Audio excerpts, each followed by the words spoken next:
좋은 동료들과 함께해야 가능성이 높아지는 것 같아서 저희는 함께하는 팀을 보면 해볼만하다 그렇게 생각합니다. 방문해 주셔서 감사합니다, 대표님. 안녕하십니까. 저희가 알고 지낸 지가 벌써 12년, 13년? 그 정도 된 것 같아요. 그쵸.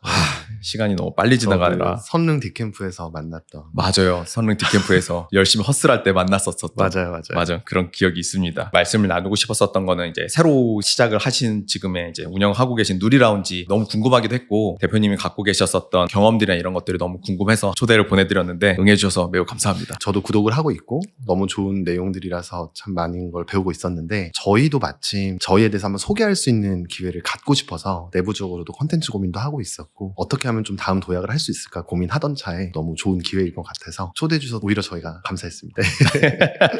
저는 누리라운지에 대해 잘 알고 있지만 시청하시는 분들은 모르시는 분들이 대부분이실 테니까 한번 누리라운지에 대해서 간단하게 한번 소개를 좀 해주시면 좋을 것 같아요. 누리라운지는 크리에이터 커뮤니티라고 저희가 부르고 있어요. 자체적인 어플리케이션이 있고, 크리에이터 커뮤니티라고 하는 이유는 한 소셜미디어가 이제 그 세상의 모습을 드러낸 지 10년 넘었잖아요. 근데 그 사이 동안 사실 뭐 MCN이나 뭐 크리에이터들을 인플루엔서라고 부르면서 매니지먼트를 하거나 되게 다양한 호칭들도 있었고 비즈니스 모델들도 있었는데, 현재 시점에서는 이걸 어떻게 접근해야 되는가 고민을 하다가 마땅한 그 정의를 내리지 못하겠더라고요. 그러면서 그러면 이제 동일한 관심사와 비슷한 영역에 활동을 하는 사람들이 어떤 공통의 이익에 맞물려 있는 개념을 떠올릴 때 커뮤니티란 말 외에는 사실 잘 안 떠올려졌고요. 그래서 이제 저희는 크리에이터 커뮤니티다라고 정의를 하고 있고, 현재는 지금 어떤 활동을 하고 있냐면, 한국에 살고 있는 외국인으로서 컨텐츠 크리에이터들 있잖아요. 이제 그런 분들이 한 13,000명 이상 저희 커뮤니티 가입돼 있으시고, 올해 6월 달에 북미 커뮤니티를 열었는데 틱톡 중심으로 활동하는 크리에이터 분들이 한 3만 명 이상 지금 가입해서 활동하고 계세요. 그리고 이제 한 몇 주 전에 이제 일본 커뮤니티를 오픈을 해가지고 열심히 이제 멤버들을 모집하고 있는 중인데, 근데 이게 되게 재밌는 지점이 뭐냐면, 한국의 문화적 코드를 좋아하는, 예를 들면 K-뷰티나 뭐 엔터테인먼트나 푸드나 사실 이런 부분에 대해서 공통 관심사를 가진 분들이 저희 풀에 많이 가입을 하시거든요. 이제 그러다 보니까 크리에이터 분들과 해외를 진출하고 싶은 한국 기업들을 연결하는 지점에서 되게 의미 있는 좀 교집합들이 많이 생기고 있어요. 그래서 이런 활동을 하는 회사라고 생각해 주시면 될 것 같습니다. 그러면은 그 커뮤니티가 화장품에 국한된 거는 아닌 거네요. 네. 여러 가지 상품을 다 할 수가 있는 거네요. 화장품이 최근에 굉장히 뜨고 있죠. 저는 뷰티 산업이 엔터테인먼트적 속성이 분명히 있다고 생각을 하고, 재화로서의 특성상 마케팅비를 좀 여유롭게 쓸 수 있는 구조이기도 해요. 크리에이터들이 그런 뷰티의 콜라보레이션에 되게 많이 노출돼 있고, 근데 이제 저희 입장에서는 회사를 만들 때부터 코리아 투 글로벌이라는 키워드를 저희 회사에 넣어놨었거든요. 한국에 있는 산업을 해외로 내보내는데 도움이 되는 일을 하겠다라고 회사에 정체성을 정해놨고, 그걸 할 수 있는 도구로서 누리라운지라는 크리에이터 커뮤니티가 있는데, 가장 먼저 접합시킬 수 있는 산업으로서 K-뷰티가 주도적인 역할을 하고 있고요. K-뷰티를 인해서 만들어진 다양한 인프라에 많은 또 산업들을 연계하고 있습니다.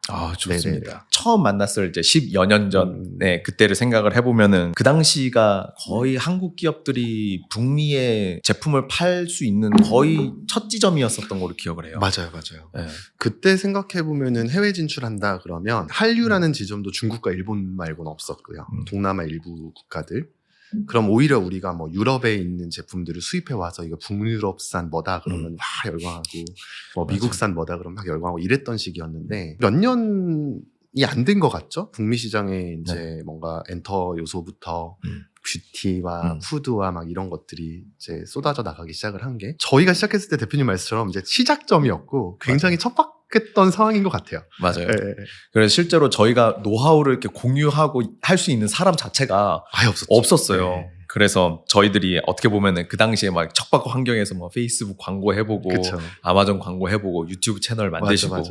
막 이렇게 됐었었죠. 돌아가서 생각을 해보면 지금과 비교했었을 때 이렇게 될 거라고 예상이 좀 됐었나요? 저는 전혀 안 됐었어요. 왜냐면 너무 어려웠었거든요. 저는 기적이라고 생각하거든요. 사실 이 작은 나라에 만들어지고 있는 뭐 컨텐츠나 내지는 브랜드나 이런 것들을 전 세계 사람들이 열광한다? 그 당시에는 상상을 못했죠. 근데 이게 이미 벌어졌고, 이걸 어떻게 해석하고 활용하는지에 대한 고민을 해야 되는 단계로 넘어와 있는 상황에서, 그때 저한테 이런 일이 일어날 줄 알았냐라고 하면은 바랬지만 몰랐다. 바라긴 누구보다 했죠. 바랬죠. 네, 누구보다 바랬죠. 맞아요. 근데 네. 몰랐죠. 사실 이렇게 될 줄은. 저는 이제 K뷰티에 대해서 뉴스로만 접하기는 하지만 매각 이야기나 뉴스들 나오는 거 보면 단위가 너무 다른 거죠. 큰 금액의 매각이 된다라는 뜻은 그 이상의 밸류를 보고 인수를 한다는 뜻도 되는 거잖아요. 네. 이게 일반 사람들이나 아니면 뷰티 업계가 아닌 사람들은 이거를 잘 모르겠다라는 생각이 좀 들긴 하거든요. 이런 것들에 대한 어떤 배경이나 이런 것들이 좀 있을까요? 이거는 뭐 해석에 따라 다르지만 저는 어떻게 해석을 하냐면 이제 K뷰티를 소비하는 유저 집단의 어떤 특정 모수가 이제 충분히 찾기 때문이다라고 해석해요. 어떤 개념이냐면 이제 예를 들자면 한국에서 해외로 수출하는 화장품 수출액이 15조 정도 돼요. 한 15조. 13조, 네, 15조 정도 되는데 이제 정확한 건 아니에요. 정말 네. 어바웃으로 그냥 네. 이해하기 좋게끔 계산을 해드리면 수출가액이 그렇다 보니까 한 3배수, 4배수 정도 되는 금액이 소비자가액으로 판매된다고 저희가 계산해 볼 수 있겠죠. 그렇죠. 그러면 40조에서 50조 되겠죠. 그렇죠. 근데 그 선진국 기준으로 1년에 화장품을 소비하는 그 여성들의 소비액이 400불에서 500불 사이거든요.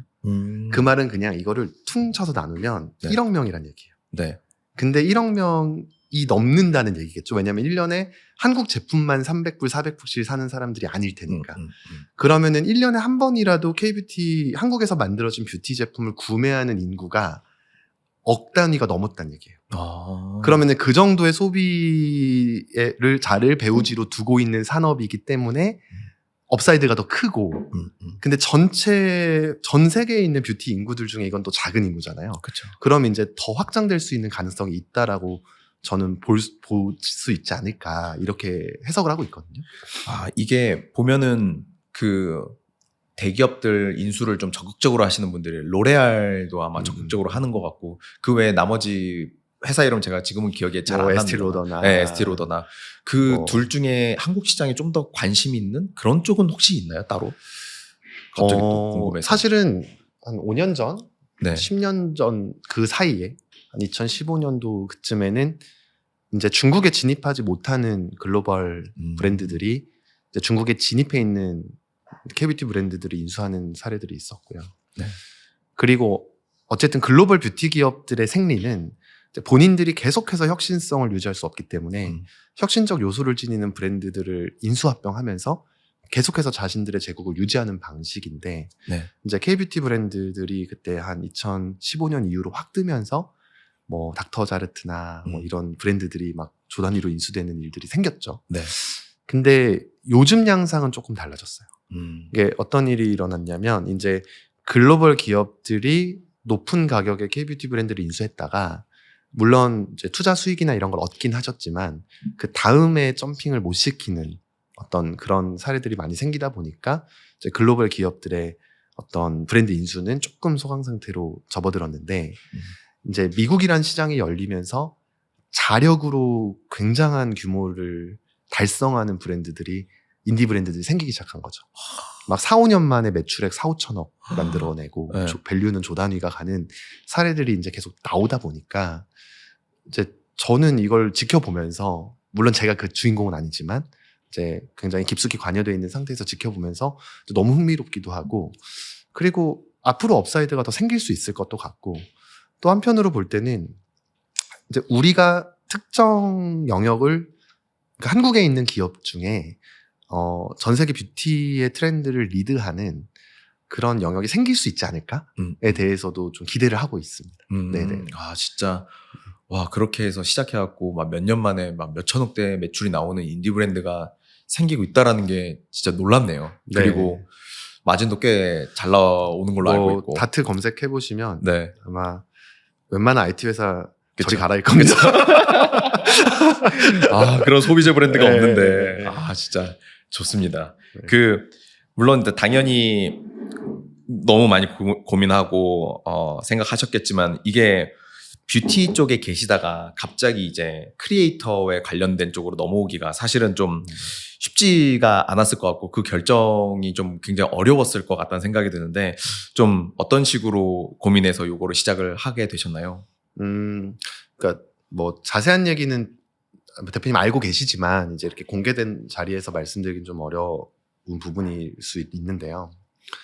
그러니까 저는 단독 창업은 처음이고 이제 공동 창업의 경험이 있었고 그 공동 창업을 그래도 좀 정말 건강한 경험, 어떻게 보면은 나름 성공적인 어떤 경험들을 하고 나서 사실은 이제 다시 한번 창업을 한다는 결정 자체가 너무 힘든 결정이었어요. 그러니까 25살 때 정말 운이 좋게 이제 좋은 팀과 함께 창업을 하게 됐지만 10년을 하고 나니까 체력적으로도 고갈돼 있었고 정신적으로도 고갈돼 있었는데 이제 뭔가 새로운 걸 하는 데에 대한 동기를 어디서 찾아야 될까에 대한 고민을 되게 많이 했었고요. 근데 그 동기를 저는 제가 좀 해보고 싶었던 그 호기심에서 찾긴 했어요.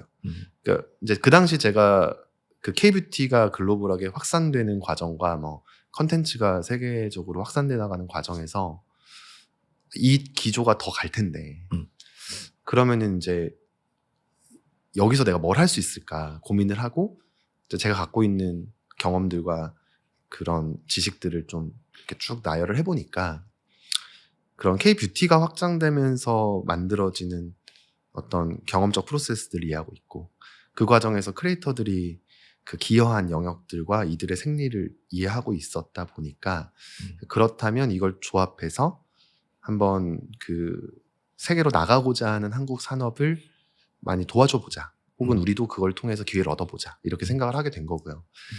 근데 이제 이거에 대한 그 배경에는 네. 이제 하나만 더 말씀드리면 저희 어릴 때는 사실 일본 문화가 지금의 K컬처의 역할을 했잖아요. 맞아요. 근데 그때는 모바일이 없었던 거죠. 근데 제가 생각하기엔 한국 문화가 지금 굉장히 특별해서가 아니라 저희 차례가 온 거예요. 네, 그러니까 지금 한국에 있는 문화나 브랜드나 여러 가지를 만들어내는 제작자들이 사실은 10대, 20대 때 K-팝, 그러니까 J-팝이나 일본 뭐 애니메이션이나 뭐 미국 영화나 뭐 홍콩 영화 이런 거 다 보면서 여러 가지 문화적 코드를 흡수한 사람들이 이거를 멜팅 시켜가지고 지금 이걸 만들어 나가고 있잖아요. 그러니까 이제 우리 순서가 온 건데 제가 보기에는 다음 초 때는 또 다른 나라로 옮겨갈 거거든요. 왜냐하면 지금 K-팝을 소비하면서 그치, 또 누군가가 녹여내서 녹여내서 크리에이티브를 막 습득하고 있을 거잖아요. 그리고 이제 이걸 만들어내는 제작자들은 나이가 우리나라에서 계속 들고 있고, 네.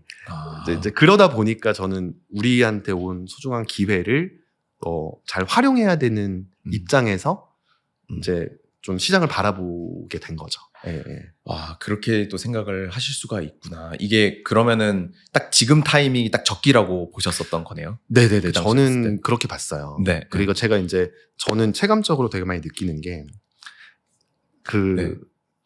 명동이나 강남 돌아다녀 보면 네. 그 외국인 여성과 데이트하는 한국 남자들 되게 많은 거 아세요? 맞아요. 많이 신기하죠? 보여요. 네. 그러니까 이제 과거에는 이제 그 외국인 남성과 연애하는 한국인 여성들이 좀 더 많이 보였었거든요. 네, 이거는 이제 네. 제 경험적 얘기인데. 네. 근데 이제 요즘에는 좀 이게 되게 혼재돼 있고 이제 한국도 이미 다문화 사회로 넘어가고 있는 거죠. 네. 그런 상황에서 진짜 외국인 분들이 한국이 좋아가지고 이제 살려고 오시는 분들도 되게 많고 뭐 얼마 전에 저희가 뉴욕에서도 행사를 했지만 뭐 K뷰티 브랜드를 소개하는 자리에 건물을 막 뺑 둘러서 줄을 서가지고 그러니까. 네. 막 기다리고 했던 일들도 있었거든요. 네. 그런 걸 보면서 격세지감을 느끼죠. 우리 때는 안 그랬는데. 우리 때는 안 그래요? 지금도 우리 때 지금도 아니고. 맞아요. 물론 이제 그렇게 생각을 하는 거랑 실제로 액션으로 옮겨서 창업을 실행하는 건 또 다른 문제잖아요. 네네. 그래서 사실 그 말씀도 너무 궁금하긴 하거든요. 과연 누리라운지를 딱 오케이 이거 하겠다라고 결정하고 나서 과연 어떻게 시작을 하시게 되셨는지. 그러니까 제가 2020년도 6월에 회사를 차렸는데 네. 피보팅을 2번 했어요. 첫 번째는 뷰티를 해봤으니까 뷰티가 아닌 라이프 스타일을 세계로 내보내는 일을 해보자. 예를 들면 대표님 옛날에 아동복 하셨던 것처럼. 네. 그래서 아동복 회사도 많이 만났고 네. 주얼리 회사, 패션 회사, 직접 브랜드 낼 생각도 해보고 뭐 거기다 소품들 다 건드려봤는데 와 웬걸 코로나가 터지네요. 아 맞다. 왜냐면 네, 라이프 네. 스타일을 다루는데 그러니까 근데 제가 봤을 때는 만약에 한 2년쯤 전에 미리 어떤 라이프 스타일 브랜드에 대한 IP를 가지고 있거나 네. 어떤 경험들을 가지고 있는 상태에서 집에 콕 박히는 그 코로나 시기에 물건을 판매하거나 했으면 좋은 시기였을 수 있어요. 근데 저희는 준비 과정에 코로나가 터졌고 네. 그거를 충분히 견딜 수 있는 시기적인 그 요건이 아니었던 거죠. 그래서 한 1년 정도 해보다가 도저히 이건 아니겠다 그래가지고 이제 그 사업은 종료를 했고요. 두 번째로 넘어가면서부터는 저희 크로스보더 커머스 했었잖아요. 네. 그래서 이제 쇼피파이를 제작 대행해드리고 이제 크로스보더 마케팅 해드리는 대행 사업을 잠깐 했었어요. 그건 또 처음 들어보네요. 그거는 네. 이제 말 안 하니까. 그쵸. 아주 짧게 했었는데 네. 근데 그럴 때 좀 현타 아닌 현타를 맞았던 게 뭐냐면 사실은 직접 브랜드와 자기 사업체를 가지고 했던 사람이 남의 걸 해주는 일을 하는 게 생각보다 즐겁지 않았어요. 맞아요. 네. 그래가지고 그것도 한 6개월인가 좀 유지하다가 잠깐 캐시카우를 만들기 위해서 하다가 이제 그것도 정리를 하면서 이제 고민을 많이 하다가 아까 말씀드린 그 커뮤니티의 개념을 떠올렸고 그러면 이제 이 컨텐츠를 만드는 크리에이터로서 자기를 정의하는 사람은 계속 늘어나고 있고 그럼 이들과 협업해야 되는 기업들도 계속 존재하고 그럼 누군가는 이들 사이를 중개해줘야 되는데 그 역할을 플랫폼은 못하는 거죠. 소셜미디어 플랫폼. 왜냐면은 그쪽은 좀 중립적인 역할이어야 되니까. 그럼 그 각종 소셜미디어 플랫폼에서 활동하는 친구들의 밸류를 산정하고 그 친구들을 뭔가 좀 더 협업하기 좋게끔 가공해주는 역할은 앞으로 계속 필요할 거다라고 생각을 하고서는 연구를 하기 시작을 했고요. 그러면서 이제 앱을 만들어내는 일을 하기에 앞서서 1년 동안 한국에 살고 있는 외국인 크리에이터 700명을 만났어요. 1년 동안 700명을 만나신 거예요? 만났어요. 와. 그러니까 물론 이제 제가 피지컬리 다 만났다는 게 아니라 저희 이제 코어 멤버들이 뭐 이렇게 1대1로 대화도 나누기도 하고 네. 같이 뭐 등산을 가기도 하고 네. 같이 밥을 먹기도 하고 이러면서 1년 동안 만났던 친구들을 다 숫자를 세어보니까 한 700명가량 되더라고요. 그래서 이제 그러면서 걔는 그 친구들 얘기를 듣고 뭐가 필요한지 좀 분석을 하고 이제 거기서 나온 인사이트들을 이제 저희 제품에 다 반영을 해나가고 있는 이제 과정인 거죠. 네. 그러면서 이제 만나보고 나니까 아, 이들한테도 이런 게 필요하구나. 네. 그리고 이제 기업들의 속성은 전 너무 잘 알고 있으니까. 그렇죠. 그 반대쪽 상황에 그럼 이제 계셨으니까. 양쪽의 수요를 어떻게 이걸 연결해야 될지에 대해서 좀 이제 그림이 그려지더라고요. 그렇죠. 네. 이게 그 지금 말씀하셨었던 대로 이제 두 사이드, 그러니까 그 기업 쪽 사이드에 원래 계셨었고 거기에 계셨을 때 아마 크리에이터들이랑도 일을 많이 하셨을 거잖아요. 엄청 그럼요. 많이 하셨잖아요. 엄청 많이 했죠. 그때 생각해서 지금의 누리 라운지 비즈니스 모델이 아마 좀 디자인이 됐을 것 같은데 좀 어떠한 배경으로 좀 디자인이 됐는지 좀 궁금합니다. 예를 들어서 지금 현재 기업들이 갖고 있는 문제점이 있을 거잖아요. 아, 네. 저 크리에이터의 실제로 파급력이 얼마인지 모르잖아요. 돈 쓰면서도. 네네네. 근데 이제 여기서는 데이터를 어느 정도 축적해서 움직이실 것 같아서 네네네네. 그 비즈니스 모델이 아마 다르지 않을까. 네. 저는 오히려 과거보다 지금이 마케팅, 특히나 해외 진출하기 위한 마케팅에서는 그 컨텐츠의 영향력이 너무너무 더 중요해진 시기라고 생각해요. 당연한 거잖아요. 이거는 그쵸. 모두가 동의하고 있는 바고. 근데 어떤 기업도 그러니까 정말 상위 0.00 몇 프로를 제외하고는 인하우스에서 그 기업의 확장에 필요한 모든 콘텐츠와 모든 어떤 메시징을 다 컨트롤할 수 있는 기업은 존재하지 않아요. 그리고 특히나 인플루엔서를 활용하는 쪽은 더 그렇거든요. 왜냐하면 뭐 그런 플랫폼 광고를 태운다는 거는 그 광고를 사용하기 위한 소재를 제작하고 크리에이티브를 만드는 건 얼마든지 내부에서 할 수 있고 그 알고리즘이 해주는 거니까 예산을 잘 태우기만 하면 되는데 그 크리에이터들과의 협업은 이 모든 크리에이터는 다 사람이거든요. 그러면 이제 이 사람들을 규합해서 우리가 원하는 방향으로 움직이는 그거를 인하우스에서 돌리는 일을 많은 기업이 시도하시는데 ROI가 사실 안 나와요. 그렇죠. 네. 이제 그러다 보니까 이걸 조금 더 자동화까지는 아니어도 좀 편리하게 하거나 어떤 기준을 잡거나 예산을 효율적으로 쓰거나 할 수 있는 그 섹터가 반드시 필요하긴 하거든요. 그래서 이제 이 부분을 저희가 공략하고 있다고 보시면 될 것 같고요. 네. 지금 생각해보면 MCN이란 개념은 좀 많이 사라진 것 같다는 생각이 드는데 원래 MCN의 시작이 좀 그런 것들을 중개하려고 했었던 거예요. MCN이 처음 얘기가 나온 게 2014년, 15년 그쵸. 네, 그 정도죠. 그 당시쯤. 네. 네. 근데 이제 저도 그때 그 LA 비드콘에 갔었거든요. 네. 근데 뭐 그때 기억해 보면 아시겠지만 메이커 스튜디오나 네. 뭐 시니마나 막 이런 기라성 같은 회사들이 막 막 수천억대 투자를 받으면서 MCN 산업을 일으켰잖아요. 네. 근데 원래 MCN의 시작이라는 것 자체가 유튜브가 이제 컨텐츠 크리에이터들이 폭발적으로 증가하는데 얘네를 직접 관리할 수 있는 준비가 안 돼 있어서 그 중간자적 역할로 관리를 해달라라고 만들었던 게 그 멀티 채널 네트워크 MCN이었고 그런 이제 이 MCN들을 이제 약간 연예계처럼 생각을 해가지고 대규모 투자도 받고 막 했지만 결과적으로 제가 봤을 때는 MCN 사업이 어려워질 수밖에 없었던 이유는 이제 다른 프로덕션이나 연예계처럼 크리에이터들을 관리하고 육성하는데 사실은 그런 매니지먼트 기능이 크게 필요하지 않고 그러니까 한두 명이서 그냥 제작해가지고 그쵸. 핸드폰으로 찍어서 수십만 수백만 뷰를 만드는 사람들을 네. 통제할 수 있는 방법이 없잖아요. 그쵸. 이제 그러면서 이제 MCN이 정체성을 잃어버린 거죠. 그러면서 이제 뭐 메가급 크리에이터들한테 계약금 막 많이 주면서 결국은 돈 계속 까먹을 수밖에 없는 구조 속에서 결과적으로 지금은 구글도 MCN이라는 얘기를 안 쓰고 그러네요. 어디도 MCN 얘기를 안 쓰는데 저는 유독 한국에만 MCN이 존재해요. 아직까지 이거 너무 재밌어요. 그러네요. 미국에서는 아예 얘기를 얘기를 안 하죠. 그냥 크리에이터 이코노미라고 해서 이코노미라고 이렇게 해서 얘기하죠. 더 네네. 퉁치고 얘기를 하는 것 같다는 생각이 좀 네네. 드네요. 맞아요, 진짜.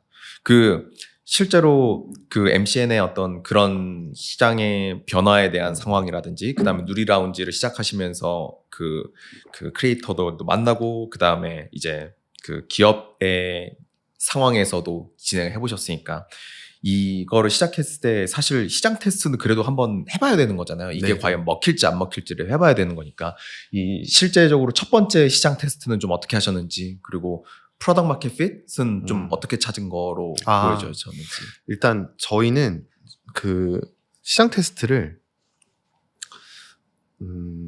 한국에 있는 외국인 크리에이터들과 함께 했어요. 네. 그러니까 왜냐하면 일단은 미국, 일본, 뭐 유럽, 동남아 진짜 다양한 국가들이 존재를 하고 그 국가에 가서 크리에이터들을 모을 수도 있었지만 일단 그 크리에이터를 활용하려면 커뮤니케이션 코스트도 되게 많이 들고 물류비 실질적으로 굉장히 많이 들고요. 뭐 현지의 어떤 언어나 이런 행정을 처리해야 되는 인력부터 시작해서 또 그리고 그 국가에 진출 수요가 있는 기업들을 찾는 일도 사실 되게 어렵고 그리고 이미 진출해 있는 기업들은 이제 로컬화된 서비스를 이용할 가능성이 높고 이미 진출하지 않은 기업들은 돈이 없을 가능성이 높고 여러 가지 그 애로사항들이 있었죠. 근데 이제 저희가 가장 적은 비용으로 가장 효율적으로 이 시장 테스트를 할 수 있었던 거는 그 한국에 있는 외국인 크리에이터 분들을 규합해서 협업해보는 방법이었어요. 그러니까 예를 들자면 뭐 한국에 살고 있는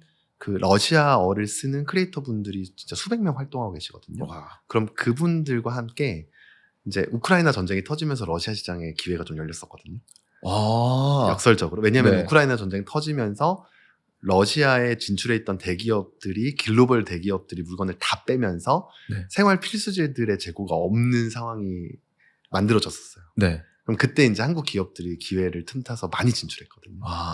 근데 그러다 보니까 러시아 쪽에 마케팅 해야 되는 방법을 몰랐던 기업들이 저희한테 러시아어를 쓰는 외국인 크리에이터들이 있다라고 하니까 한 분 한 분 찾아온 거죠. 이제 그러면서 컨텐츠도 만들어보고 뭐 자기들 컨텐츠 뭐 번역가도 찾아보고 뭐 대규모 시딩도 해보고 뭐 오프라인 모임도 해보고 이러면서 그때 좀 한번 테스트를 빡세게 봤고요. 그게 예상치 못했네요. 실제로 전쟁 때문에 러시아가 거의 다 문이 닫혔다고 생각을 하고 다 빼는 시점이 또 어느 나라한테 또 기회가 있었네요. 그럼요. 그래서 그때 제가 봤을 때는 뭐 중국도 닫혔었고 코로나라서 이동도 불편했고 했는데 이제 한국의 러시아계나 CIS 국가들에서 오신 크리에이터 분들이 많이 계셨고 그분들이 이제 저희한테 많이 합류하셨었고 러시아 진출하고 싶은 기업들의 수요가 존재할 때 여기서 저희가 좀 작은 테스트를 많이 해봤어요. 테스트를 금액을 좀 받고 했었었나요? 그럼요. 그래요? 네. 다 돈 받고 그러면은 테스트까지 다 했었었던 근데 이제 네. 충분한 돈은 아니고요. 사실은 저희가 뭐 당연히 수익 구간의 매출을 내기는 어려웠지만 이제 기업들 입장에서는 저희는 전 기업의 생리를 잘 알잖아요. 그러니까 뭐 돈을 충분히 내지 못하더라도 이런 크리에이터들한테 주는 보상으로서의 어떤 현물 지원이나 아니면 다양한 어떤 그 교환의 기능을 지니는 어떤 협력들도 할 수 있었고 또 그리고 성과를 담보하는 것도 있었고 그리고 또 하나는 정부 지원 사업에 또 운 좋게 당첨이 돼서 이제 그 지원 사업을 예산을 가지고 또 테스트를 해봤던 것들도 있었거든요. 네, 그래서 그때가 2022년부터 2023년 넘어가는 시기였고 네. 가장 힘든 시기였어요. 음, 네, 왜냐면은 이제 사업의 가설은 있고 될 거는 같은데 뭔가 딱 보여줄 만한 건 아직 만들어지지 않았고 맞아. 막 투자자분들은 믿는다곤 하는데 눈빛은 불안하고 그런 거 있죠. 그쵸, 그쵸. 네, 저도 스스로에 대한 확신이 없고 그쵸. 테스트를 해봐야 뭐 숫자가 뭐 나와야 나와야지 아니까. 나오니까. 예, 네. 예. 그 당시 팀원은 몇 명 정도였었나요? 한 10명에서 12명을 계속 유지했던 거예요. 10명에서 12명 정도. 근데 그때 당시에 물론 본 사업으로는 돈을 못 버니까 네. 제가 이제 알바를 많이 했어요. 그쵸. 그래서 컨설팅. 월급 같은 당연히 거. 못 가져가고 예, 예. 뭐 컨설팅해서 번 돈 그쵸. 월급 주고 많이 했죠. 다들 비슷하구나. 저도 이커머스 그때 갑자기 코로나 터졌을 때 다른 회사들이 도와달라 그래갖고 이제 국내 쪽 이커머스 하시는 분들 얼마 받고 컨설팅 도와드리고 받아서 넣고 받아서 넣고 다 비슷하구나. 다 비슷하죠. 어쩔 수 없죠. 맞아요. 이제 시장 테스트를 러시아 시장에 한 어떤 그래도 결과물이 나왔었으니까 이제 이 마켓 테스트 한 숫자를 갖고 스케일업을 해야 되잖아요. 네. 그때는 좀 어떤 식으로 본격적으로 성장을 좀 드라이브를 거셨는지 좀 궁금해요. 사실은 두 가지 측면에서 승부를 걸었고요. 하나는 뷰티 산업과 연결하는 거였어요. 이게 사실 뷰티 산업과 연결하는 일이 저한테는 되게 좀 민감한 주제였죠. 왜냐면 제가 뷰티 산업을 했었고 그쪽에 네트워크가 많지만 제가 이제 뷰티라는 카드를 딱 꺼내드는 순간 제대로 못하면 오히려 좀 그러네요. 이제 네. 뭐 제 체면이 깎일 수도 있고 사실 미안할 수도 있고 그러다 보니까 이제 화장품 산업과 이제 저희 커뮤니티를 연결하는 일에서 좀 이 카드를 만지작거리다가 작년 한 2분기 정도부터 좀 본격적으로 이걸 붙이기 시작을 했고요. 두 번째는 다 자연스럽게 이제 K뷰티랑의 연계성을 가져가다 보니까 이제 이 산업이 진출하고자 하는 제 1마켓이 어디냐? 그럼 미국이거든요. 미국 시장이 열리고 있었고. 그래서 이제 커뮤니티를 미국으로 확장해야겠다라는 어떤 전략적 방향이 그때 확실히 성립을 했죠. 네. 그래서 이제 그 두 가지 베팅을 올 초에 이제 했고요. 그게 올해 초인가요? 네네네. 와, 얼마 안 그러니까 이제 됐네요. 뷰티랑 결합하는 건 작년 2, 3분기였는데 여전히 한국에 있는 외국인 크리에이터 분들과의 연결을 만드는 일에서는 네. 저희가 좀 강점을 만들지 못했어요. 왜냐하면은 뷰티 기업들도 한국에 있는 외국인 크리에이터 분들은 컨택할 수 있거든요. 그러니까 저희만 해줄 수 있는 일이 아니거든요. 그랬는데 그럼에도 불구하고 이제 자기가 직접 하지 못하는 회사들이나 조금 더 스케일러블하게 뭔가 프로젝트를 하고 싶은 기업들이 저한테 이제 협업을 요청해 주셔서 잘 또 가설 검증을 하다가 이제 올해 6월 달에 네. 이제 북미 커뮤니티를 딱 열었어요. 네, 현재 3만 명 정도 가입돼 있으신데 저희 서비스 가입하기가 좀 까다로워요. 왜냐면 그 진출 지역 모바일 번호 인증을 해야 되고 그 다음에 가입해서 버리파이드 멤버가 되려면 사실 소셜미디어 어수를 다 연결해야 돼요. 아예 연결을 시켜버려야 돼요? 연결시켜버려야 돼요. 그래서 그 연결이 안 되면 저희가 정식 멤버로 인정을 안 해요. 그러네. 근데 그렇게 네. 연결된 분이 25,000명이다. 우와. 그 누리라운지 웹사이트에 그렇게 저희 등록된 어플리케이션에. 앱에. 네. 와. 네. 근데 이제 이게 얼마나 놀라운 수치냐면 딱 올해 이제 6월 한 2주차 정도에 오픈을 했는데 하루 가입자가 막 7,800명씩. 그게 그래서 어디서 터진 건가요? 이제 당연히 광고도 했죠. 당연히 네, 광고도 했는데 그 하나 되게 주요했던 게 뭐냐면 한국에 살고 있는 저희 크리에이터 분들 있잖아요. 네. 그분들한테 미국에 구독자가 있는 친구들이 있을 거 아니에요? 그쵸. 그럼 그분들한테 누리라운지 US 커뮤니티가 오픈한다는 소식을 알려줘라고 요청했어요. 그랬더니 이틀 만에 네. 컨텐츠가 300개인가 나온 거예요. 우와. 그럼 저희는 당연히 그 컨텐츠 300개가 어떤 분은 뭐 조회수 10개도 안 나오고 어떤 분은 그쵸. 막 몇만이 나오고 하는데 일단 그 정도의 US 커뮤니티 오픈 소식이 다 공개가 되니까 일단 오가닉하게 들어오는 수치가 생기고 그럼 거기서 이제 어떤 컨텐츠를 통해서 들어오는지를 보고 뭐 그분의 어떤 컨텐츠를 스파크헤드를 건다든가 아니면 콜라보레이션 해가지고 뭐 다른 컨텐츠를 만든다던가 이런 식의 작업을 한 2-3달을 했는데 이제 그러고 났더니 그 모수가 빨리 늘더라고요. 그래서 이게 그 크리에이터 이코노미의 어떤 효용성일 수도 있고 그거 하는데 사실 뭐 대단한 돈이 된 건 아니고. 그쵸. 네.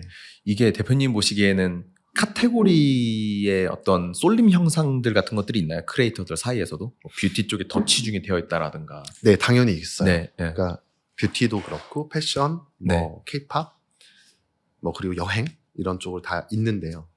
근데 재밌는 거는 결국은 크리에이터들이 이 산업을 얼마나 잘 이해해서 그 산업에 효용성 있는 언어와 표현으로 그 자기들 컨텐츠를 만드느냐인데 이거는 학습될 수 있거든요. 그러니까 예를 들면 대표님이 하는 팟캐스트는 아마 막 패션 좋아하는 친구들이 보거나 하면은 재미없을 거예요. 맞아요. 근데 이제 스타트업 씬에서 뭔가 기업이나 이런 그런 스타트업 정신 이런 거 관심 있는 분이나 투자하시는 분들이 되게 재밌잖아요. 네. 그러면 이제 그 컨텐츠에 관심 있는 분들이 경향성이 계속 생기는데 근데 컨텐츠 크리에이터들도 마찬가지인 게 자기 구독자들이 어떤 컨텐츠에 반응하는지를 보고 그거를 계속 경향성 있게 만들어내시거든요.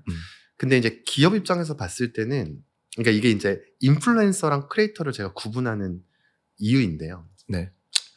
인플루엔서 분들 중에 그냥 유명한 걸로 유명한 막 밈을 해가지고 막 유명하고 이런 이렇게 트래픽을 많이 만들어내는 분들이 있고 실제로 기업의 전환, 기업에 필요한 전환을 만들어내는 그 분들이 계시거든요. 네. 근데 이건 전 구분돼야 된다고 생각을 해요. 그럼 그 전환을 만들어내는 크리에이터들을 얼마나 잘 분류해서 이제 뷰티라면 뷰티, 패션이라면 패션 이렇게 이제 연결을 잘 시켜놓느냐 여기서 이제 저희가 해야 되는 역할이 나온다고 생각을 하고요. 네. 그 대표님 말씀하신 것도 되게 재밌는 게 인플루언서랑 크리에이터를 그렇게 구분한다라는 생각은 사실은 전 지금까지는 못 해보긴 했거든요. 네네네.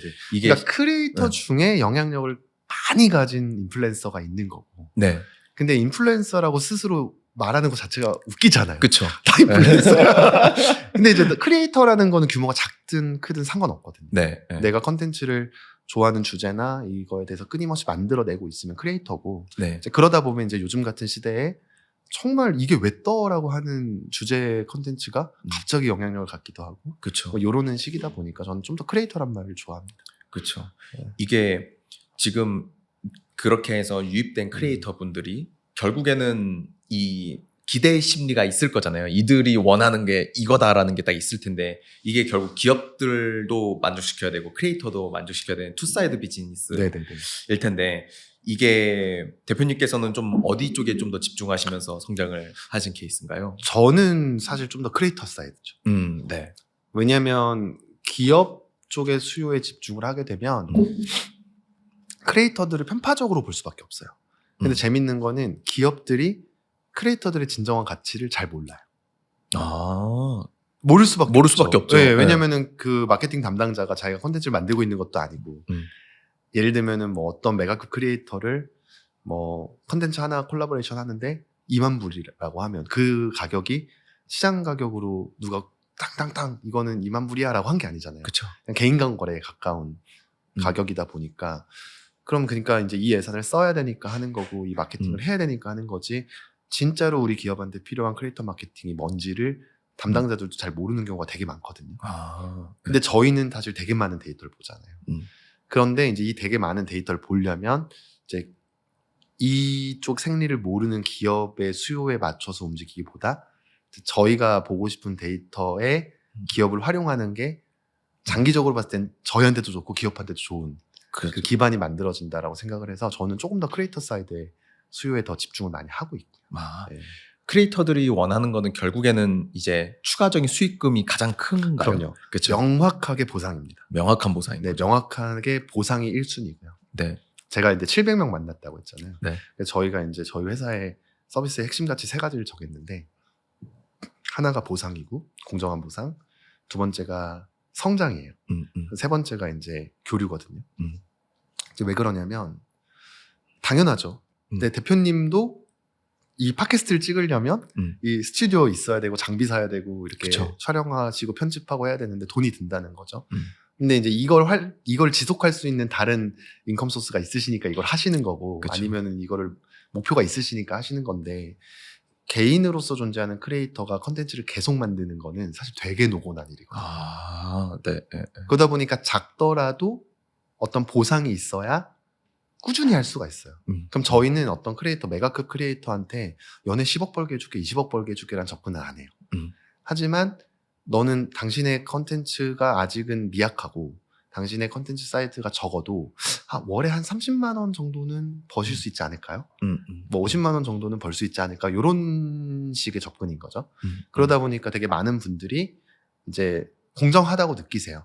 내가 아직 작기 때문에 여기서 활동하면서 조금 작은 돈을 벌더라도 적어도 내가 다음 컨텐츠를 만들 수 있는 동기를 가질 수 있다면 괜찮다. 그럼 자연스럽게 이게 성장으로 이어지거든요. 왜냐면 컨텐츠 크리에이터들이 결국은 될 때까지 만드는 거거든요. 아, 그렇잖아요. 그 레벨까지 갈 때까지 해보는 거죠. 그쵸. 계속 네. 만들고 계속 실패하고 그 다음에 또 뭔가 피드백을 받아보고 이런저런 스킬도 키워보고 하면서 이제 자기만의 꿈을 드랍하는 분들도 계시지만 결국 만들다 보면 뭐라도 되거든요. 근데 이제 그게 성장의 전 핵심이라는 거죠. 그럼 이제 저희 커뮤니티에서 약간 100% 공정할 수 없지만 어느 정도 작은 보상들과 기회들을 계속 얻고 거기서 생기는 어떤 동력으로 콘텐츠를 계속 만들다 보면 성장하시는 거죠. 그래서 이제 이 두 가지가 저는 연결돼 있다고 보고요. 근데 세 번째 그 교류라는 측면은 모든 컨텐츠 크리에이터가 다 사람이거든요. 근데 이제 편집해보셔도 알지만 그냥 편집실에서 네. 노트북 가지고 편집하다 보면 되게 외로워지잖아요. 네.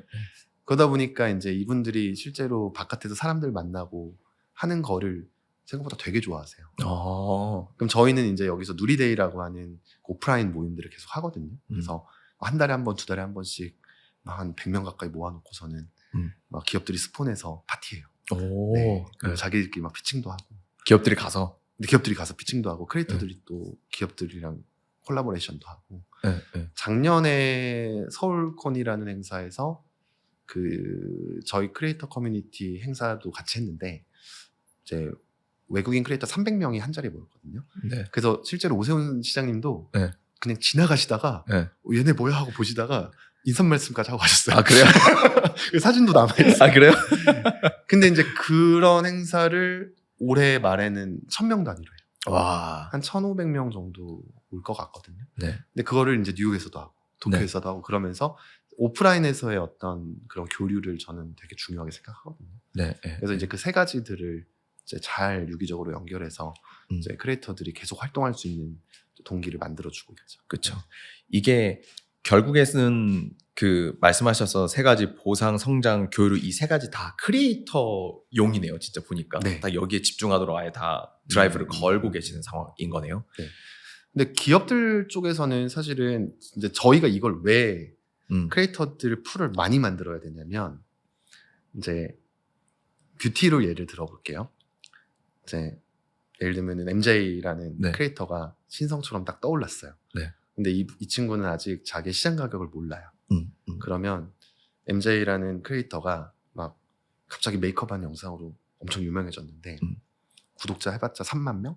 뭐 조회수 알고리즘 타서 터진 게 한 20만, 30만짜리 하나. 근데 어떤 기업이 갑자기 연락을 와가지고 혹시 우리 거 콜라보레이션 할 수 있냐? 이제 MJ는 한 번도 해본 적이 없으니까 한 1000불도 비싸다고 느껴지니까 한 500불 좀 해볼게요. 500불 주고 했어. 그럼 자신감이 생기잖아요. 그럼 그 다음에 다른 기업이 또 근데 또 이 기업은 또 웃긴 게 자기들이 500불 주고 이 크리에이터랑 협업했다고 말 안 하잖아요. 그렇죠. 그럼 다른 기업은 이 컨텐츠 콜라보레이션 한 것만 보잖아요. 그럼 또 컨택을 해요. 나도 이런 거 하고 싶은데 얼마야? 얘가 이제 고민하시다가 저 한 2,000불. 그치.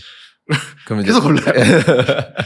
근데 이게 크리에이터들한테 안 좋은 게 뭐냐면 자기의 진짜 밸류에 맞는 지속 가능한 거래가 이루어져야 되는데 그렇죠. 소수의 크리에이터가 너무 과한 버짓을 독점하는 일이 생기고 기업들 입장에서도 이 친구들의 공정한 가치와 어떤 전환의 기대값이 있는지 모르다 보니까 이제 과하게 쓰고 실망하는 일이 반복되는데 안 쓸 수는 없는 그렇죠. 이게 계속 있거든요. 그럼 저희는 근데 이제 단일 기업이 이 모든 데이터 경험을 다 쌓을 수가 없잖아요. 그러면 되게 많은 기업들은 그냥 하나의 경험들을 쌓는 건데 이 경험들이 한 크리에이터나 소수 크리에이터한테 이제 몰리다 보니까 이제 소수의 메가 크리에이터들이 그 예산을 독점하는 일이 생겨요. 그럼 마이크로 크리에이터들한테 기회가 안 생기는 거죠. 그렇죠. 네. 근데 저희는 이제 이거를 좀 분배하는 역할을 하거든요. 그리고 기업들한테는 오히려 이 적정한 버짓은 이거여야 된다. 그리고 지금 단계에선 이런 걸 하는 게 좋지 않다. 예를 들면 메가 크리에이터랑 막 5만 불, 10만 불짜리 캠페인을 하려고 생각을 하시는데 그 메가 크리에이터랑 트래픽이 겹치는 소셜미디어에 이 제품에 대한 어떤 오가닉한 노출도 없는 상태에서 그냥 갑자기 뭐 연예인 광고 때리듯이 해버렸다가 아무 효과가 없거든요.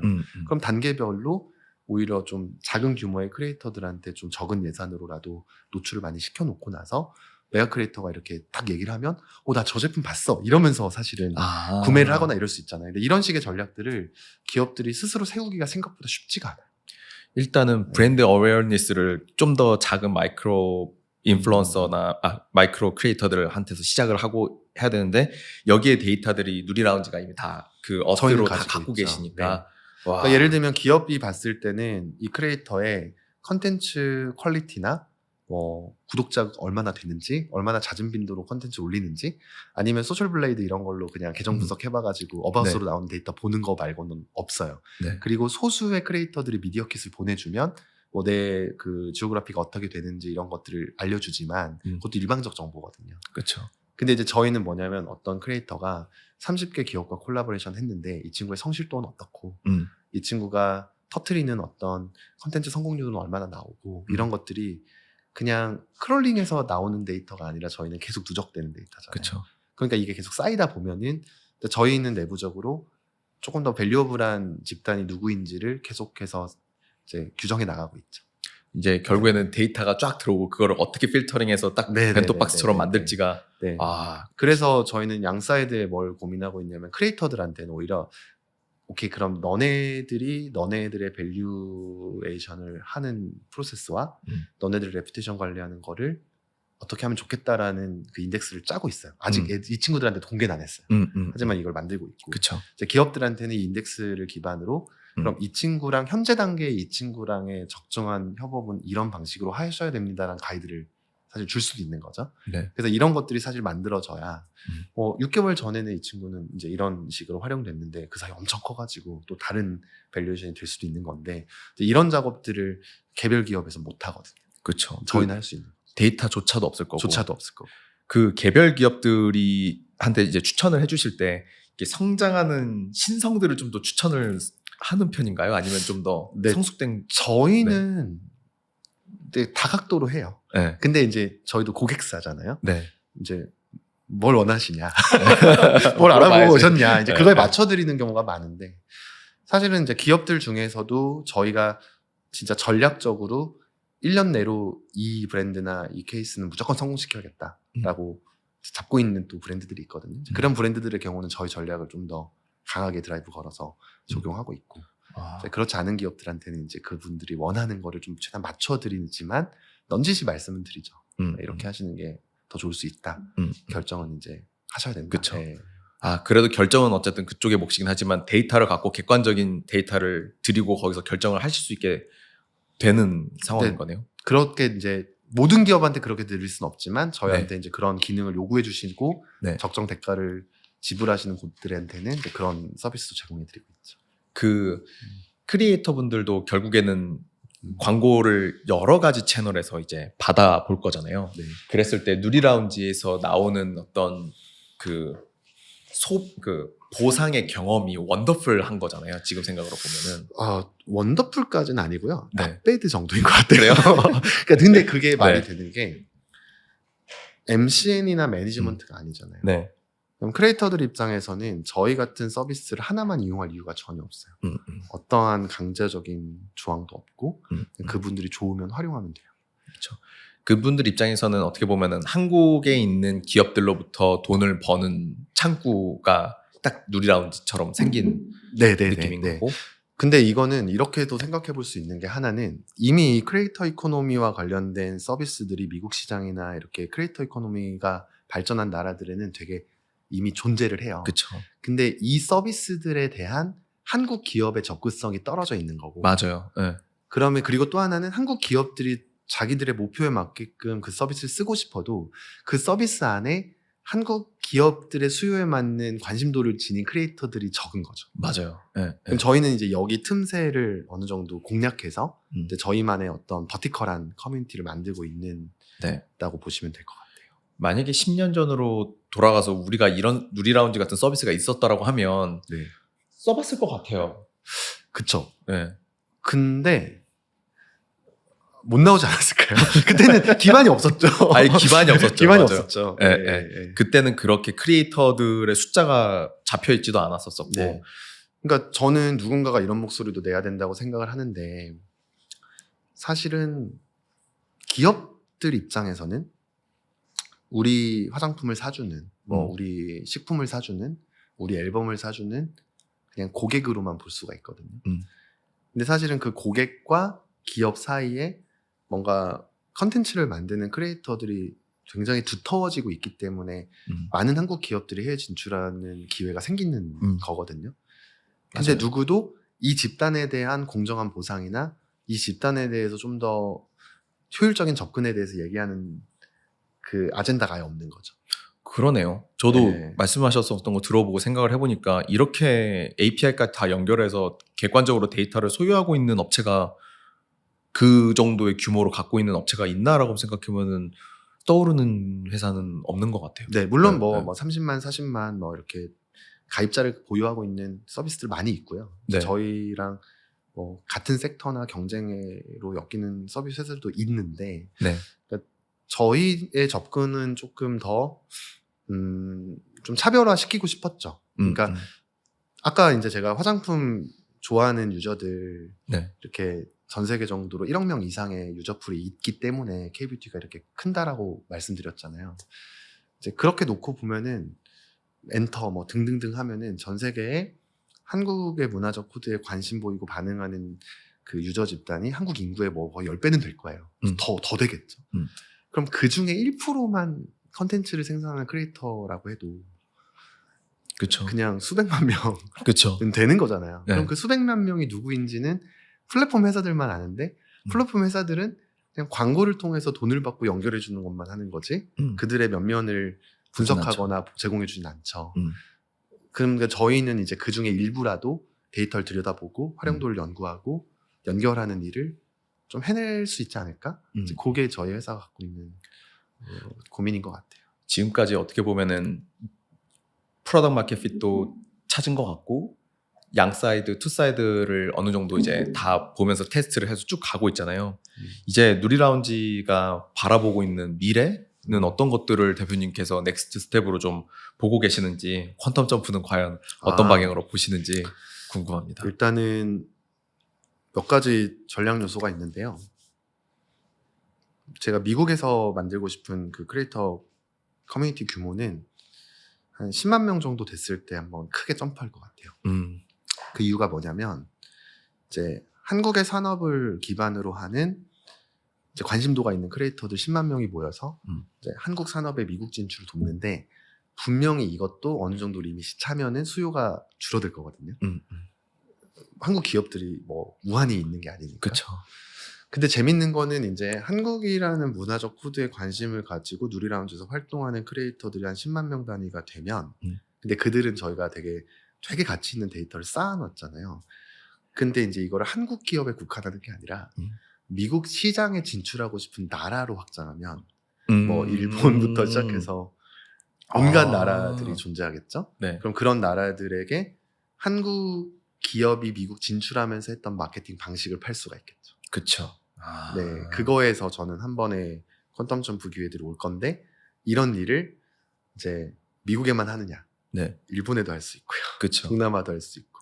그럼 또 예를 들면 일본 기업이 미국 진출하고 싶을 때 누리라운지 US 커뮤니티 쓰는 것처럼 미국 기업이 일본 진출하고 싶을 때 누리라운지 재팬 커뮤니티를 쓸 수 있는 거죠. 그렇죠. 그럼 이제 이렇게 저희가 촘촘히 전 세계에 있는 커뮤니티를 연결했을 때 생기는 파급력 이거를 하나 꿈꾸고 있고요. 네. 두 번째는 이제 진짜 유통을 연결하는 개념이거든요. 왜냐하면 결국은 크리에이터들은 다들 속성이 달라요. 누군가는 진짜 유명하고 예쁜 거, 잘생긴 걸로 자기 영향력을 파는 사람도 있고 뭐 팔로워 수는 적지만 컨텐츠 퀄리티가 진짜 기깔나게 좋은 뭐 이런 분들이 있을 수도 있고 아니면 그냥 나는 뭐 넓은 트래픽에 영향을 끼칠 수 없지만 나를 좋아하는 딱 100명은 무조건 날 지지하게 만드는 작은 규모의 영향을 끼치는 분들 되게 다양하게 있잖아요. 그런 분들이 이제 중에 실제로 물건을 판매할 수 있거나 사람들 음. 돈을 쓰게 만들 수 있는 속성을 가진 분들이 있어요. 세일즈 크리에이터들. 음. 이제 그런 분들도 사실 저희 풀에 되게 많이 쌓이고 있거든요. 가장 중요한 네. 크리에이터죠. 네. 그럼 이제 그런 분들에게 뭔가 실제로 유통을 할 수 있는 재화를 공급해 나가게 될 때 저희는 이제 수출도 많이 할 수 있고. 네, 네, 네, 그러니까 제가 생각하는 수출의 미래는 이제 물건을 갖다 놓고서 이제 수요처를 찾는 게 아니라 수요를 확인하고 물건을 보내는 거거든요. 수출을 많이 해보셔서 알잖아요. 네, 네, 네, 네. 맞아요. 네. 그럼 저희는 이제 거기에서 세일즈가 가능한 크리에이터들을 계속해서 육성하고 교육하고 또 결합시켜서 결국은 이제 이들의 추천에 의해서 물건을 사도록 하는 어떤 기능을 되게 강화해보고 싶어요. 네, 그럼 거기서 생기는 또 네. 파급력이 생기겠죠. 누리라운지에서 크리에이터와 함께 브랜드를 만들어보는 거? 저는 보시나요? 절대 반대라고 생각합니다. 네, 네. 이제 왜냐면은 이제 크리에이터로서의 자질이 있는 분들이 음. 그런 메이커로서의 네. 역량까지 있어서 성공한 소수의 케이스가 있는 거지. 맞죠, 영향력이 진짜. 있는 크리에이터가 다 좋은 메이커일 수는 없거든요. 네. 그리고 이제 본인이 직접 메이커가 돼서 자기가 마케팅 비에 소진 없이 물건을 밀어낼 때 수익성이 담보가 되는데 사실은 이제 그 그러네. 기업이 끼고 이걸 수익을 나눠야 하는 주체가 늘어날수록 네. 효율은 당연히 떨어질 수밖에 없거든요. 네. 근데 이제 소비자들도 바보가 아니라서 그냥 하다못해 연예인이 직접 물건을 내서 팔아도 물론 뭐 그쵸. 팬디뷰티나 엄청나게 성공한 사례들도 많지만 이제 그저 네. 그런 연예인들이 물건을 만든다고 사주진 않잖아요. 그러니까 뭐 미스터 비스트나 이런 식의 정말 글로벌한 영향력을 가진 사람들이 제대로 이제 브랜드를 냈을 때는 모르겠지만 이제 저는 그게 가능한 크리에이터 분들은 소수라고 생각해요. 정말 극소수겠죠. 극소수라고 생각해요. 네, 네. 그러니까 된 케이스를 부정하지 않아요. 너무 훌륭하시고 너무 성공적이지만 모든 크리에이터가 그렇게 될 수 있냐? 저는 절대 아니라고 생각해요. 맞아요. 그건 쉽지 않아. 네. 쉽지 않아. 네. 근데 반면에 또 그렇게 생각하고 계시는 크리에이터 분들도 많이 있나요? 갑자기 궁금해요. 많아요. 네. 저희가 크리에이터 분들 면담 많이 하는데요. 네. 저희가 이제 제가 브랜드도 해봤고 그 한국 사업을 잘 아는 걸 아시잖아요. 그럼 한 열에 4명 정도는 저도 브랜드 내고 싶어요 해요. 열에 4명 정도나 거의 반이네요. 거의 반이에요. 근데 그때 제가 뭐라고 네. 얘기하냐면 당신은 브랜드로부터 돈을 받는 거에 익숙했잖아요. 네. 근데 당신 브랜드를 만드는 순간 제품을 만드는데 돈을 써야 되고 내 제품을 홍보하는데 돈을 또 써야 된다. 근데 브랜드로부터 돈을 받는 어떤 B2B 사이드의 거래에만 익숙하던 분들이 사실은 동료 크리에이터들한테 몇 번은 나 거 홍보해줘 할 수 있죠. 그렇죠. 근데 자기가 받던 버짓을 역으로 쓰라고 하면 그치. 절대 못 쓰죠. 그쵸. 네, 네. 그리고 또 제조의 영역은 또 새로운 영역이잖아요. 맞아요. 그러니까 저는 이제 우스갯소리로 한 30억 그치. 박을 수 있으면 하시라고 맞아요. 진짜. 그렇게 얘기하거든요. 재고부터 한번 MOQ 찍으면 그럼요. 억이잖아요. 저도 못 하겠는데. 와, 그래도 반이나 네. 생각을 하긴 하시지만 하긴 해요. 다 하긴 하세요. 근데 대표님 이렇게 말씀하시면 뭐라고 하세요? 대부분? 고맙다고 하시죠. 그쵸. 아, 저 10억 아낀 건가요? 그쵸. 그러면서 이제 가시죠. 진짜 많네요. 근데 그럼에도 불구하고 하실 분들은 또 하세요. 네, 그러면 네. 저는 또 뭐 원하고. 그렇죠. 이게 대표님께서 보실 때 결국은 한국의 어떻게 보면 K 컬처, K 팝, 뭐 whatever we call 그냥 어떤 식으로 부르든 어쨌든 한국의 문화가 이렇게 해외에서 수출돼서 결국 이런 기회들이 열리고 이랬었던 거잖아요. 대표님이 말씀하셨었던 그 다른 나라들에서 기회가 창출되고 이런 것들의 교두보 역할을 한국이 어떻게든 해줘야 되는 거잖아요. 네. 이게 그래도 지금 시작점이라고 보시나요? 아니면은 성숙 단계라고 보시나요? 저는 중기 정도 네, 네. 됐다고 보거든요. 중기 정도 됐다고 보고 시작점은 우리 함께 그렇죠. 있었잖아요. 아무도 없을 때. 아무도 없을 때 네, 네, 네. 그때가 아마 시작점이었던 것 같고 지금은 이제 중기인 게 이제 어떤 문화든 반복 소비하는 그 습관이 형성된 유저들이 있어야 되잖아요. 근데 이제 드라마나 K-뷰티나 뭐 한국 음식이나 뭐 여행이나 이런 것들을 반복적으로 행하는 이제 분들이 이제 좀 만들어졌다의 단계다 보니까 아예 초기는 아니지만 이제 한 중기로 넘어가는 어떤 시기이고 근데 이제 이분들이 세대가 바뀌면서 이제 다른 문화로 넘어갈 그쵸. 때가 아마 변곡점이 되겠죠. 근데 네. 이제 저희는 아직은 한 5년이든 10년이든 더 이 네. 트렌드를 활용할 수 있을 거라고 보고 있고 음. 사실 그런 예측이 아니었으면 누리라운지를 안 만들었겠죠. 그쵸. 네, 네, 네, 네, 네. 네. 아, 저는 거기에 좀 더 베팅을 하고 있는 입장이고요. 그쵸. 아, 좋은 인사이트네요. 지금 이제 어떻게 보면 이 크리에이터 이코노미를 운영하는 이제 커뮤니티를 운영하는 회사의 조직원들 구성이나 이런 것들은 사실 뭐 저는 이제 해본 적이 없으니까 그런 구성이나 이런 것들이 궁금하긴 한데 대충 생각해 보면은 그런 쪽에 관심 있는 통통 튀는 MZ분들이 많을 것 같은데 네. 그런 거에 따른 좀 팀 매니징 하는 방법, 뭐 어. 하이어링 하는 노하우 이런 것들이 좀 궁금합니다. 팀의 HR 컬처 같은 것들. 저희는 당연히 이제 어플리케이션 운영을 하니까 개발팀이 좀 강하게 있고요. 이제 그 외에 이제 비즈니스를 만들어내는 팀이 있어요. 근데 그분들은 사실 그 클라이언트가 다 한국 기업들이기 때문에 이제 MZ 세대나 뭐 외국인 분들이 사실 그런 효율적 커뮤니케이션 하기 어려워서 네. 조금 더 이 한국 기업 생리에 맞는 커뮤니케이션 할 수 있는 분들이 좀 더 많이 포진돼 있고요. 그리고 이제 커뮤니티를 관리하고 운영하는 데서 좀 몇 가지 이제 저희가 신경 쓰는 부분들이 있는데 하나는 매뉴얼로 하는 영역을 최소화해야 된다. 왜냐하면 이게 한 몇십 명은 엑셀 파일로 관리할 수 있고 데이터 볼 수 있는데 이게 몇만 명, 몇천 명 되면 이거 불가능하잖아요. 그쵸. 그러니까 어떻게든 시스테믹하게 돌아갈 수 있도록 해야 된다는 것, 그게 되게 중요하고 두 번째는 그 각 지역에 맞는 커뮤니티 오퍼레이션이 돼야 된다. 그래서 저희는 한국 커뮤니티를 운영하는 팀과 이제 미국 현지에 미국 커뮤니티를 운영하는 팀이 있어요. 아. 일본에도 일본 커뮤니티를 운영하는 팀이 있어서 그 현지에 있는 크리에이터들과의 소통이나 협업을 효율적으로 할 수 있는 어떤 노하우나 이런 기제가 마련되어 있는 그 오퍼레이션 조직을 운영을 하고 있거든요. 그래서 그거에 되게 중요하게 저는 가치를 두고 있고요. 그 미국이랑 일본의 조직 같은 경우는 파트너십인 건가요? 아니면은? 네네, 파트너십으로 하고 있어요. 네, 네, 네. 그러니까 저는 뭐 직접 진출할 수 있는 것도 고민해봤는데 네. 역으로 태국에 있는 스타트업이 한국 시장에 법인 내서 내가 이 시장 장악하겠다 하면 어떨 것 같으세요? 어렵죠. 어렵죠. 어려워. 예. 네, 네. 예를 들자면 한국이 아무리 문화적으로 강성하고 인지도가 생겼어도 네. 미국 시장에 가서 진짜 네. 제가 직접 가서 몸빵해도 안 될 거라고 저는 생각하거든요. 네. 그러다 보니까 그 문화를 알고 있는 현지 파트너와 협업하지 않으면 저는 시간을 되게 많이 까먹을 수밖에 없어요. 그래서 저희랑 핏이 잘 맞는 그 파트너를 찾고 있고요. 근데 되게 재밌는 거는 저희가 지금 한국 커뮤니티, 미국 커뮤니티 열었고 일본 정도 열었잖아요. 저한테 DM으로 야, 왜 스페인 안 열어줘? 뭐 왜 이탈리아는 안 와? 뭐 이런 게 되게 많이 와요. 네, 네, 네. 그래서 지금 저희도 어디를 넥스트로 가야 되냐에 대한 네. 고민을 되게 많이 하고 있는. 넥스트는 어디로 가실 예정인가요? 당분간 안 움직이고요. 지금 진출한 곳에서만 해도 사실은 만들어낼 수 있는 게 너무 많고 네.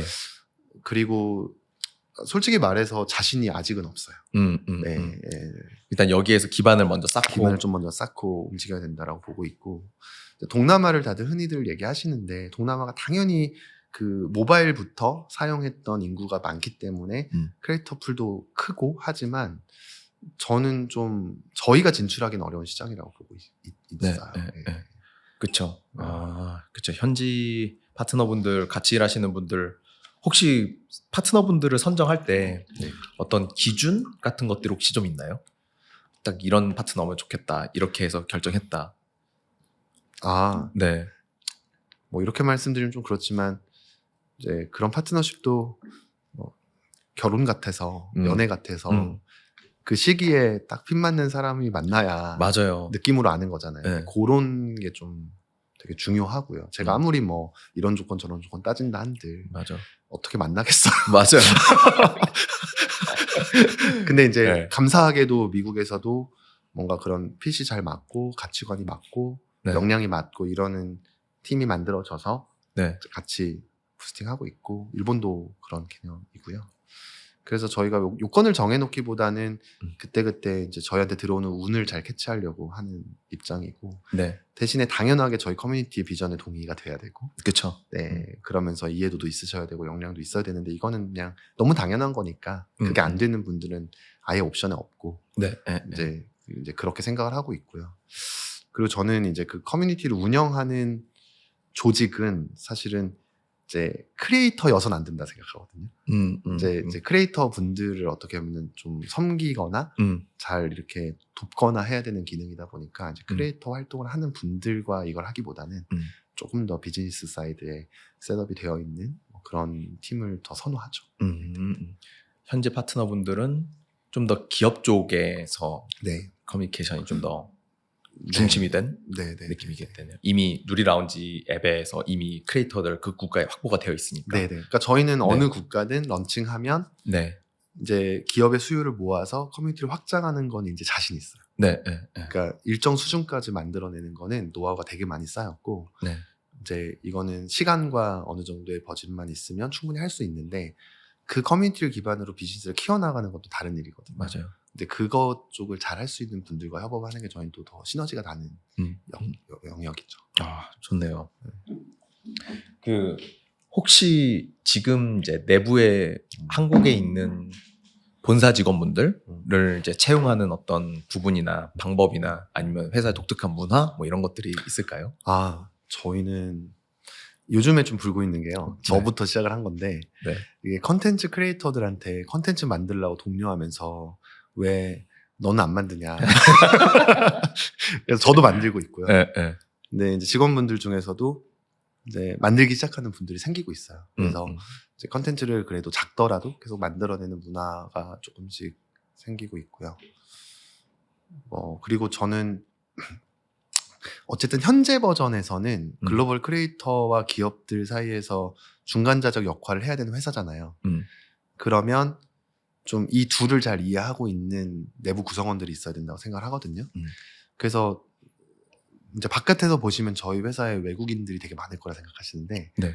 외국인 분들은 생각보다 많이 없어요. 그러니까 오히려 근데 이제 그런 쪽에 관심이 있고 역량이 있는 좀 한국인 분들이 더 많이 있고요. 이제 그리고 현지에 오히려 외국인 분들과의 협업을 더 많이 하죠. 네, 그러면서 저희는 철저하게 이제 글로벌 크리에이터들을 잘 이제 돕고 서포트할 수 있는 좀 그런 쪽 기능에 집중하려고 하고 있고요. 그리고 당연히 뭐 브랜드나 제품이나 이런 거에 관심 많으시고 마케팅 쪽 관심 되게 많으신 분들이 있어서 내부에 있으면 되게 재밌어요. 되게 재밌고. 그 누리데이 같은 거 하잖아요. 네. 그런데 하게 되면은 직원분들도 총출동해서 그걸 하나요? 아, 이렇게 총출동 시켜봤는데 네. 너무 비효율이고요. 개발자분들은 네, 근데 이제 그건 있죠. 그러니까 저희 핵심 가치 중에 어쨌든 교류라는 영역에서 크리에이터들과 실제로 컨택을 하고 만나보는 경험은 되게 중요하기 때문에 이제 순번에 따라서 좀 꼭 참석하도록 독려하긴 해요. 네, 그래서 거기서 이제 뭔가 경험을 쌓고 인사이트를 가져가시도록 좀 유도하는 편이고요. 좋네요. 네네. 아, 갑자기 옛날의 기억들이 스쳐나가는데 아무튼 저희는 배달을 했었으니까 그렇죠. 배달을 다 해야 된다라고 했었던 옛날의 과거가 아무튼 그것도 whole different story. 네. 사실 저희가 오늘 준비했었던 질문들은 이제 거의 다 커버를 했고 여기서 이제 저희가 마지막으로 이제 공통적인 질문을 드리는데 이제 가장 행복했던 순간을 뽑자면 언제로 생각을 하실 수 있을까요? 아, 뭐 제 인생 전체에서요? 아니면 사업에서랑 인생 전체? 네.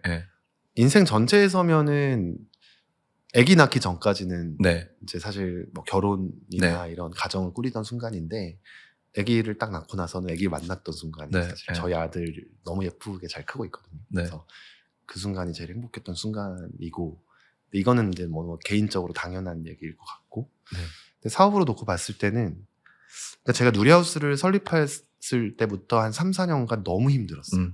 왜 힘들었냐면 뭔가 하고 싶은 열망은 있는데 과거의 경험들이나 어떤 기억들이 있어서 막 뭔가 제가 해야 되는 도전에 핏하게 뛰어들진 못하고 그러면서 이제 계속해서 시간은 흘러가고 주변에서도 이제 얘가 뭐 할지 기대하는 눈빛 또 실망하는 눈빛 이런 것도 다 느껴지잖아요 솔직히 이제 그런 시간에 체력은 계속 지치고 막 그래서 되게 힘들었는데 근데 요즘에 이제 조금 저희가 하려는 도전이 의미가 있다라는 좀 스스로에 대한 자신감도 생기고 응원하는 목소리들도 생기고 효용감을 느끼다 보니까 힘들지만 요즘에 좀 행복한 것 같아요. 네, 좋습니다. 그런 부분이 좀 있어요. 네, 가장 힘들었던 순간을 꼽자면은 언제로 뽑을까요? 월급 주고 나면 통장에 500만 원 남는 아. 순간 뭐 그런 거 기억하세요? 있으셨죠? 그렇죠.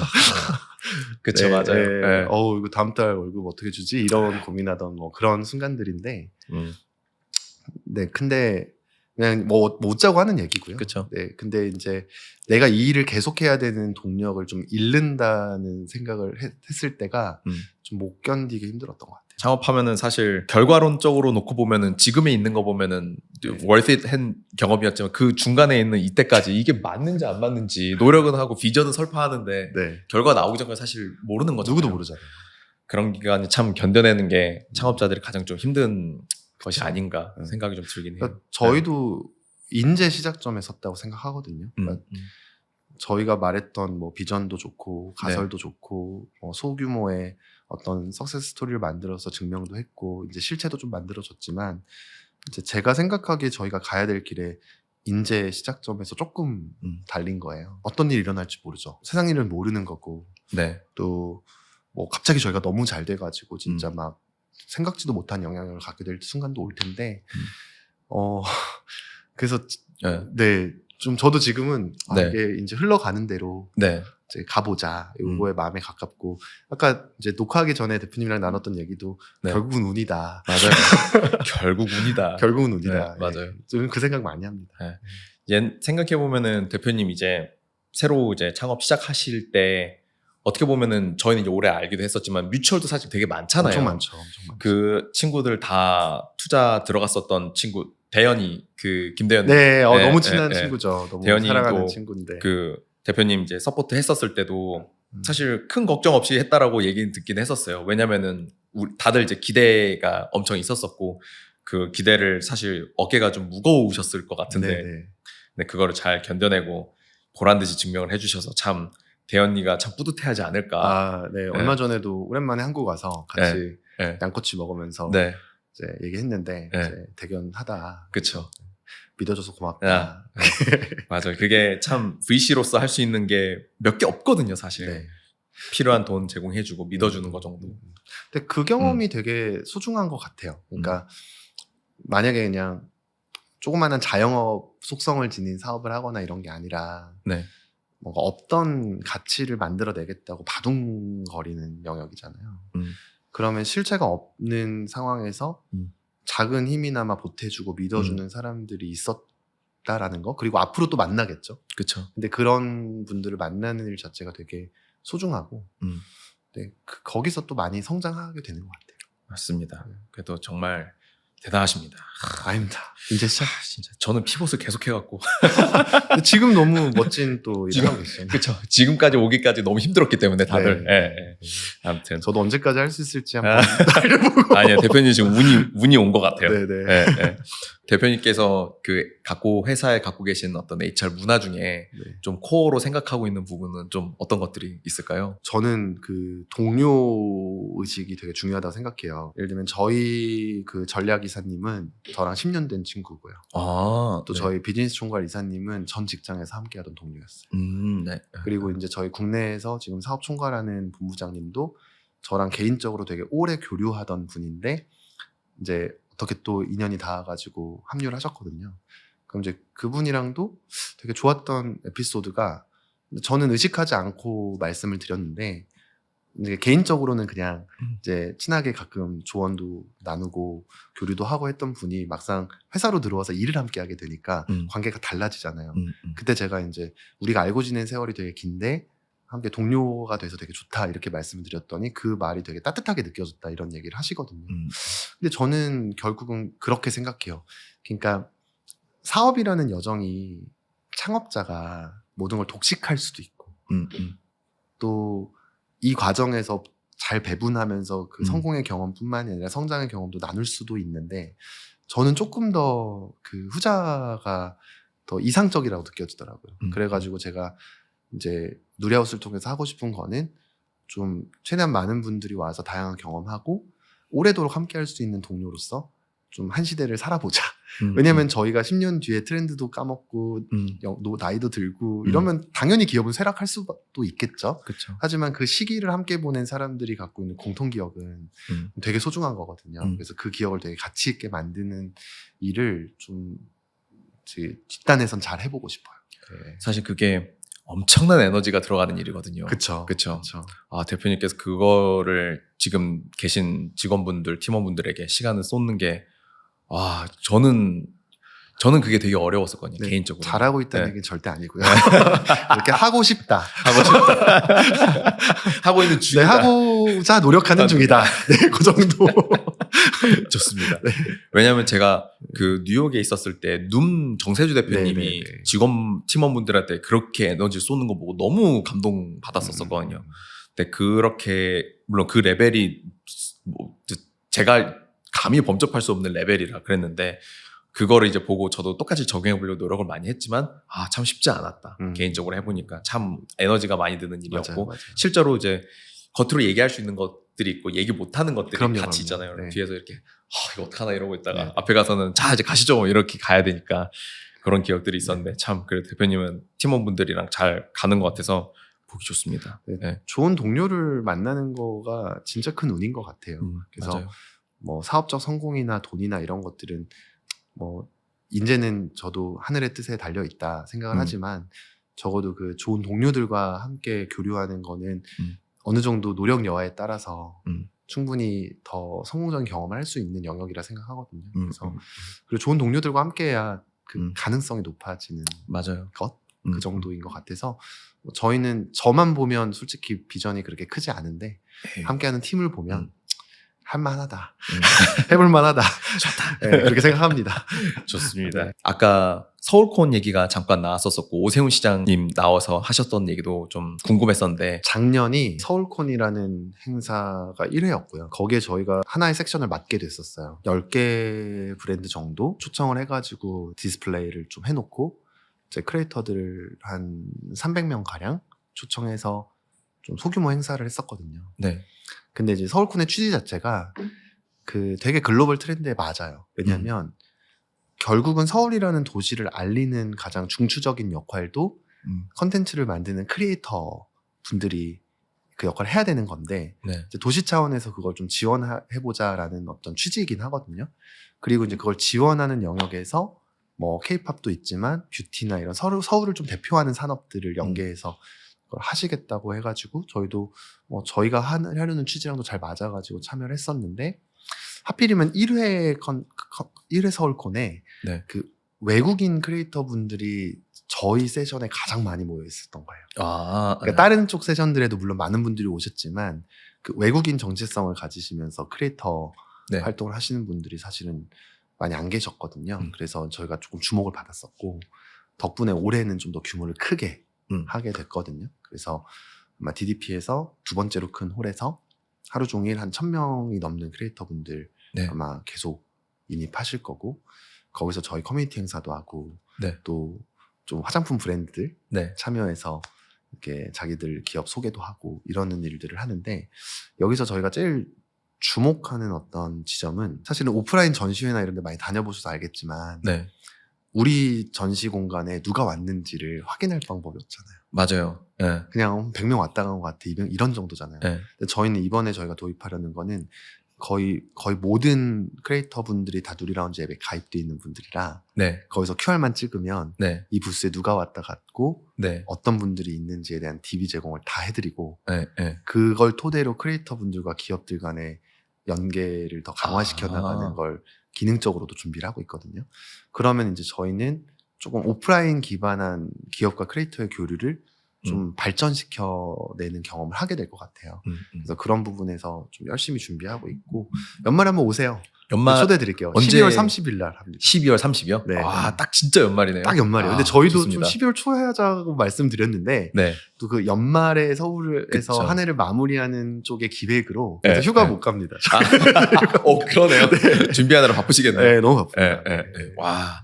그 누리라운지가 그러면은 어떻게 보면 이제 지원 사업 이렇게 되는 건가요? 그 사업이? 서울코는 SBA라는 그 서울경제진흥원에서 네. 실제로 지원도 해주시고 저희도 출자를 많이 하죠.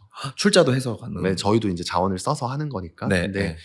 뭐 제가 봤을 때도 이 서울이라는 도시가 되게 매력적이에요. 네. 예, 이제 10년 전에 출장 다녀보면 막 여기 너무 좋다 이랬잖아요. 네, 네. 근데 요즘에는 출장 다니면 서울 가고 싶다 이런 생각 들거든요.